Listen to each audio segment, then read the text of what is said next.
Assalamu alaikum wa rahmatullahi wa barakatu, da fatan kowa na cikin ƙoshin lafiya.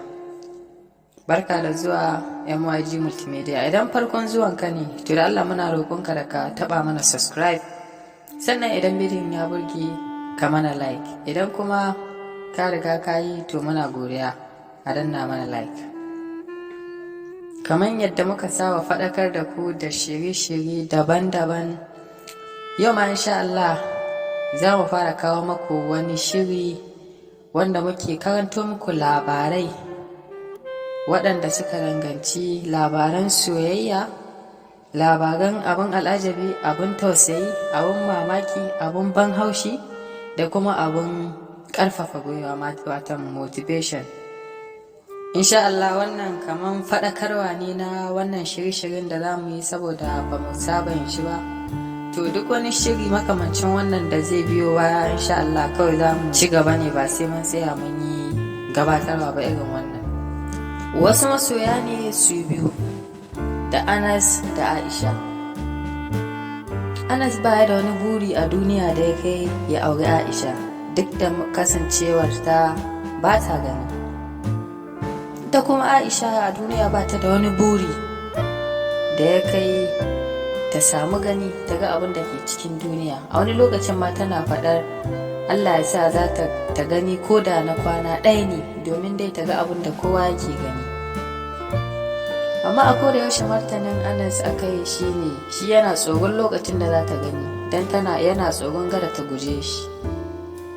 Amma abin da Aisha take faɗa a koyaushe shi ne, ai ba za ta taɓa gudun shi ba, a kowane hali ta tarar da shi, domin ya kasance tare da ita lokacin ta ba ta gani.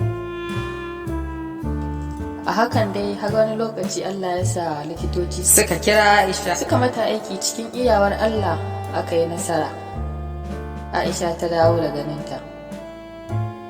Bayan ta dawo da gani, ta ga abubuwan mamaki sosai, amma babban abin da ya fi bata mamaki da takaici shine, ko da ta fara gani sai ta ga ashe shi ma Anas baya gani.